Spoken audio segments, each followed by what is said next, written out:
relasyon natin pagdating sa love, di ba? Kahit ano pang stages yan ng kahit sa puppy love or kahit na high school love o kahit na kung ano.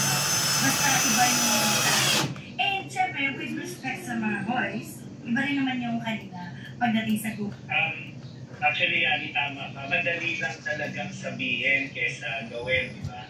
Parang pag pinag-uusapan, parang nasisimplify yung bagay-bagay.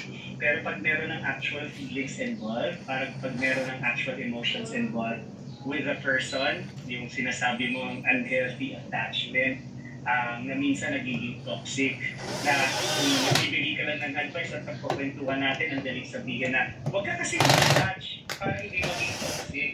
Pero pag full of emotions ka at paghanga at pagmamahal din sa tao, parang ang hirap balansihin ng kailan ba mo pipigilan yung nararamdaman mo, kailan mo ba yung tamang oras ipakita yung nararamdaman mo.